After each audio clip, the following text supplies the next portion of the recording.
Ok, estamos de volta com o Boa Noite Rio Branco, na sua TV Rio Branco, canal 8 SBT. Nós temos aqui o apoio do Supermercados Araújo, tem sempre uma loja do Araújo pertinho da sua casa. Escolha a que fica mais próximo de você, então a loja que mais se identifica, e faça economia de verdade comprando, mesmo em tempos de crise, em qualquer uma das lojas do Araújo. Lá você vai encontrar muito mais vantagens, facilidades, promoções especiais, né? Quarta e quinta é dia de você comprar frios, carnes, enfim, né? Deixar a sua despensa ou a geladeira abastecidas. É importante fazer economia. Em tempos de crise, então, nem se fala. No Araújo, a democracia existe em sua plenitude, é exercida, você pode pagar com qualquer cartão da sua preferência. Claro e evidente, se você tiver o cartão Araújo, você tem muito mais vantagens. Dependendo da data da compra, você pode ter até 40 dias para pagar. Além disso, você que tem o cartão Araújo, concorre a todos os dias R$300 em prêmios. Isso mesmo, em dinheiro. Tá? Você pode, são R$9.000 em prêmios todos os meses para serem distribuídos entre os clientes fidelizados do Araújo. E você pode comprar também ainda mais barato no Araújo Mix, que é uma empresa do mesmo grupo empresarial, né? Na Nova Avenida Ceará. Você pode também pagar lá com o cartão da sua preferência. Evidentemente que tem alguns atacadistas aí que não aceitam cartão se não for da própria loja. Lá no Araújo, a escolha é sua, ok? Muito bem. Eu tenho o prazer de conversar agora com a doutora Lídia Torres, ela é coordenadora do curso de Fonoaudiologia da Uninorte, a União Educacional do Norte. Seja bem-vinda, doutora. Boa noite. Obrigada, boa noite. Tudo bem? Tudo bem. Converso também com o doutor Santiago Júnior. Seja bem-vindo, doutor. Aqui dá para cumprimentar aqui. A doutora está um pouco distante, mas dá para cumprimentar. Sejam bem-vindos. Obrigado, boa noite. Bom, o Dia Mundial da Fonoaudiologia é dia 16 de abril. Como cai um domingo, né, doutora? A festa será realizada, então, no dia seguinte, na segunda-feira, dia 17. É isso? Isso. É um curso relativamente novo, o de fonoaudiologia fonoaudiologia da Uninorte. Nós somos o único curso do estado, estamos com 2 turmas, os alunos estão bem empolgados, começamos muito bem. E o Dia Mundial da Voz é no dia 16 de abril. Falei fonoaudiologia, Mundial da fono, Voz. Tudo bem, tem algo a ver, mas não é bem assim. É Mundial da Voz. Comemora-se 16 de abril mundialmente e nós estaremos comemorando no dia 17, na segunda-feira, com um grande evento na Uninorte, com a participação de alguns palestrantes, dentre eles o Dr. Santiago Otorrino. Teremos 2 fonoaudiólogas que são especialistas na área de voz, a Gabriela Lima e a Gisele Lopes, e eu espero que seja muito proveitoso, a gente está muito empolgado. Legal. Doutor Santiago, qual é a diferença entre a sua especialidade, que é otorrinolaringologia, e a fonoaudiologia? Eu costumo falar que a otorrino e a fono, eles caminham em conjunto. Uma depende da outra? Uma depende da outra. O otorrino, ele é o médico que diagnostica e encaminha para a fonoaudiologia. Né? Quem seríamos de nós, otorrino, sem a fonoaudiologia, a fono e vice-versa? A fono, ela não faz o diagnóstico. Então, quem faz o diagnóstico é o otorrino, o médico especialista, que encaminha para a fono para realizar o trabalho que tem que ser feito no paciente. Muito bem. Vamos falar primeiro, doutora, do curso, como eu falei agora há pouco, relativamente novo. Ainda não se formaram as 2 turmas, né? As primeiras, né? Nós tivemos início em agosto de 2016, ingressaram 43 alunos e agora no final do ano tivemos mais um ingresso de uma turma. Teremos previsão para formar em 3 anos e meio a primeira turma. Então é um curso novo, existia uma demanda muito grande do estado de profissionais, existe a falta de profissionais. Então é um mercado que está muito aberto ainda para a fonoaudiologia no Acre. É uma profissão que está crescendo, existem estudos, artigos que relatam que é a profissão do futuro, uma das profissões do futuro que está crescendo cada dia mais. E a Uninorte, visando esse crescimento, a demanda do Estado, da sociedade, resolveu abrir conosco o curso, acreditando nesse projeto e acreditando na profissão. E tem dado super certo. Claro, a Uninorte, como toda empresa bem-sucedida, só trabalha em cima de pesquisa de mercado, né? Tem que fazer um planejamento, não dá para atirar no escuro. E está dando certo. está dando certo. Vocês não tiveram dificuldade no início para encontrar profissionais para serem os professores, orientadores? Pois é. É uma dificuldade que nós temos, sim, mas temos articulado.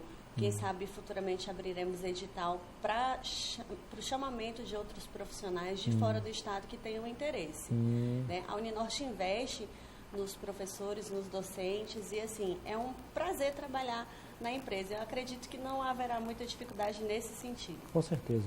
Doutor Santiago, qual é a participação da sua especialidade nesse evento?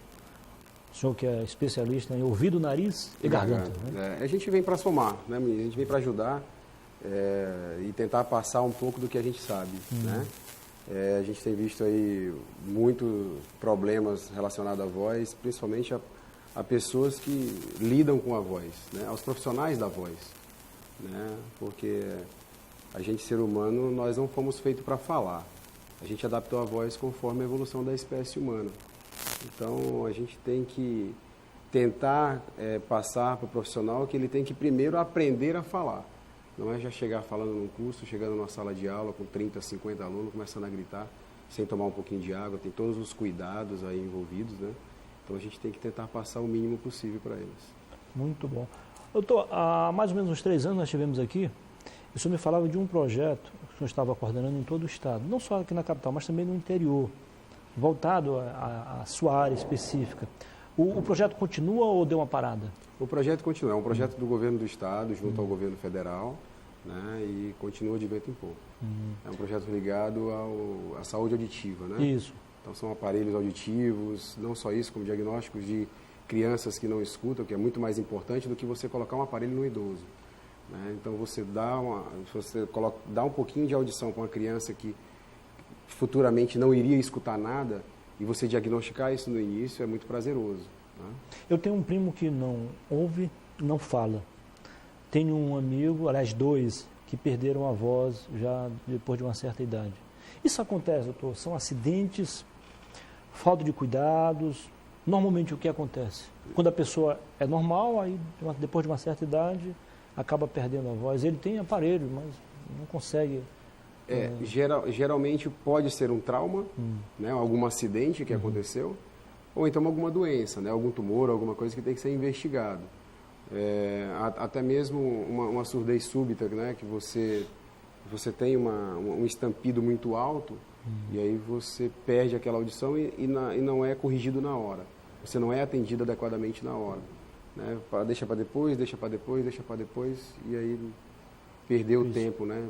É verdade. Doutora Lídia, é o primeiro grande evento do curso? Exatamente. Primeiro grande evento do curso. Pretendemos para o semestre que vem estar fazendo algumas outras atividades, mas o Dia da Voz ele é muito importante porque é comemorado, como eu te falei anteriormente, mundialmente. Né? Nós trabalhamos com profissionais da voz, como o Dr. Santiago havia falado, professores, cantores, atores, jornalistas, né, locutores, pessoal que trabalha com telemarketing, onde a voz é o principal instrumento de trabalho. Então, se não houver um cuidado antes e depois do uso da voz, um cuidado adequado, uma cautela ao usar a voz, isso pode acarretar prejuízos muito grandes, inclusive prejuízos no próprio trabalho. Afastamento de trabalho, a pessoa tem que mudar de função porque não está conseguindo usar mais a voz, está com um problema sério. Então, nesse evento, nós estaremos trabalhando não só com os acadêmicos de fonoaudiologia, não só com o nosso público, mas com a comunidade em geral. Aqueles que tiverem interesse, aqueles que quiserem conhecer um pouco mais, aprender um pouco mais sobre a sua voz, estão todos convidados. A senhora falou de uma forma muito generalizada, mas tem alguns casos específicos. Por exemplo, aí não é questão só de saúde. Técnicas para ter uma voz melhor, uma dicção perfeita. Vocês também dão algumas dicas nesse sentido? Sim, a fonoaudiologia ela é a ciência humana que trabalha com a comunicação. Então, voz, fala, linguagem, audição, tudo que tiver relacionado com a comunicação humana é um campo da fonoaudiologia. É verdade que quem ouve mal, fala mal também? Sim, o sinal acústico, ele é muito importante. Nós aprendemos por imitação. Então, por isso que o doutor havia falado que botar um aparelho auditivo, ter um cuidado com a criança estar ouvindo adequadamente é muito importante. Porque se ela não está recebendo o sinal acústico corretamente, ela não vai reproduzir da forma satisfatória. Então, tem tudo a ver. Doutor, depois a doutora Lídia pode complementar também. É uma espécie de terapia o trabalho que o pessoal da fonoaudiologia faz? Sim, é uma terapia que é muito importante. Tem muita patologia, ministro, que não existem remédios, não existem nem tratamento cirúrgico, mas é a terapia vocal mesmo, é um processo de reabilitação. Né? Você tem que fazer alguns trabalhos com o paciente e às vezes o paciente é uma coisa meio chata mesmo. Então, o profissional ele tem que aquecer, tem que desaquecer a voz, né? Tem todo um certo cuidado aí para a voz sair, porque depende muito do diafragma, né? Você não pode usar uma veste muito apertada, né? Porque você comprime o diafragma, você não vai conseguir sair a voz adequadamente, né? Até mesmo a água mineral, você tem que ingerir bastante líquido. Agora, ingerir bastante líquido, vamos ingerir 2 litros, não é ingerir 2 litros de uma vez. Você vai distender muito o estômago, vai ter muito ácido, tem um refluxo, você não vai conseguir ter uma voz boa. Então, é a cada 10 minutos, né, você dá um golinho de água, né, evitar o tabagismo, evitar o álcool, evitar remédios que também interferem aí, alimentos cítricos, ácidos, né? Tem muita gente que, às vezes, dá aula até com suco de laranja, com suco de limão, isso está errado, isso não pode. Que vai atrapalhar no desempenho vocal, porque... Os professores, a grande maioria, os professores, nas nossas salas de aula, você não tem um microfone, não tem um som. Você imagina um professor dando aula para 50 pessoas, a 45 minutos de aula, ele tem mal um intervalo de 10 minutos, já tem mais 45, mais 45 e aí vai. Chega no final do dia, ele está fadigado. Muito. Né? Então, a corda vocal começa a fadigar, começa a bater diferente, errado uma na outra e começa a fazer nódulo vocal, algumas alterações que não teria. Vamos prestar uma assessoria aí aos peladeiros de plantão e também aos jogadores profissionais de um modo geral. Não só jogadores, atletas de um modo geral. O senhor foi jogador de futebol, artilheiro, agora está descambando mais para o pedestrianismo, né? Bom, maratonista. Mas até que ponto é importante ou não importante, se é prejudicial ou não? Tem jogador que atua sempre falando, né? Gesticulando até, às vezes gritando e tal, toca aqui, ali, marca ali, está errado aqui. Isso pode prejudicar também? Pode, porque ele está usando a voz inadequadamente. Né? Ele está abusando da voz dele. Por mais que seja num curto período de tempo, mas esse curto período ele abusa demais, força demais. Né? Grita demais, força demais, a voz isso vai... provoca também desgaste físico? Provoca. Né? E isso vem desde a antiguidade. Você vê que 500 anos antes de Cristo, já Aristóteles... 300 antes de Cristo já havia, eles já haviam preocupado com a voz, já sabendo que o que interferia ou não, né, nessa voz, né, no timbre da voz. Né? Eu conheço algumas pessoas que durante a caminhada o Cooper não conversa, que ele não fala. Também não explica por quê, mas não fala. Talvez para evitar algum problema também. Às vezes pode ser um pouco de fadiga também, né? Também, não tem muito... Quando eu comecei a correr, eu também não falava. Hoje, se eu não tiver um amigo do lado para conversar, eu não consigo fazer minhas corridas. Né? Legal. Doutor, as técnicas são importantes, né? Você desenvolver algumas técnicas para aprimorar a voz, para evitar, inclusive, problemas, né? Sim. Inclusive, nesse evento, nós estaremos citando algumas, né? A Gabriela vai estar trabalhando uma parte prática bem interessante ao final das palestras, alguns exercícios exatamente no sentido de aquecer, desaquecer a voz, o que fazer para relaxar, trabalhar tensão. E existe toda uma técnica nesse sentido. Doutor, só voltando ao que a gente estava falando ali, que uma depende da outra e as duas se completam, quando extrapola o campo digamos assim, da questão clínica, aí é com os fonoaudiólogos, é isso?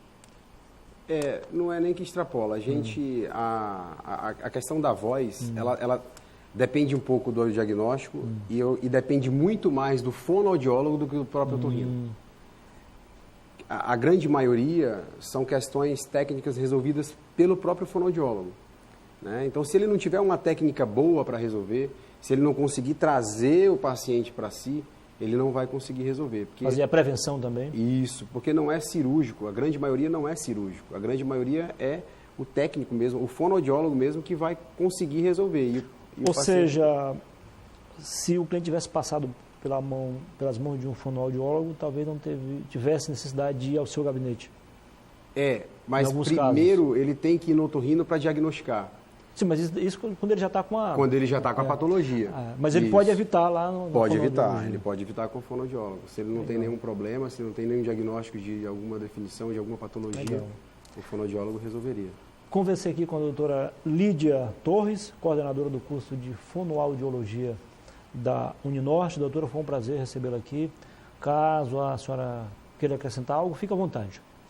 Eu quero só reafirmar mais uma vez o convite a toda a comunidade em geral, profissionais da voz ou não, para estarem conosco no dia 17 de abril, às 18h30, lá na Uninorte, para comemorarmos o Dia da Voz, que ele é comemorado dia 16, mas estaremos no dia 17, na segunda-feira, com um ciclo de palestras. Dr. Santiago Júnior, a Gisele e a Gabriela, duas fonoaudiólogas que trabalham, tem toda uma história, toda uma experiência na área de voz e estarão ajudando, auxiliando nesse processo de aprendizagem de algo que é tão importante para todo mundo, não só... A senhora falou de um local específico? Vai ser na Uninorte, no Bloco E, no Bloco de Saúde, no auditório. A Uninorte está cada vez maior, né? Tá. Tá bonito. Legal, então. Tá bonito. Doutor Santiago Júnior, foi um prazer também recebê-lo aqui. Prazer é todo meu, muito obrigado pelo convite. É sempre uma honra estar aqui, podendo bater um papo, né, Muniz? Com certeza. Acredito que a entrevista foi muito boa para dirimir algumas dúvidas dos nossos telespectadores, né? Quase que eu não consigo falar a palavra aí, dirimir. Aqui eu não posso fazer feio, né, amor? Na frente de um fonoaudiólogo e de um otorrinolaringologista. Um dos mais antigos nessa sua área aqui é o Dr. Beirute, né? Dr. Beirute, o Beirute hoje... O senhor faz parte da nova safra de profissionais, não menos importantes. A gente vem chegando aí, tentando ajudar o Beirute aí, que tanto fez pelo lado. O senhor está há quantos anos já na área? Aqui em Rio Branco eu estou 5 anos, mas na área já tenho 8 anos. Aí, legal. É um novo profissional que chega para somar, né, doutor? Isso, com certeza. Depois do intervalo, eu volto com mais uma boa entrevista para você. Então, aguarde apenas 2 minutos e continue com a gente.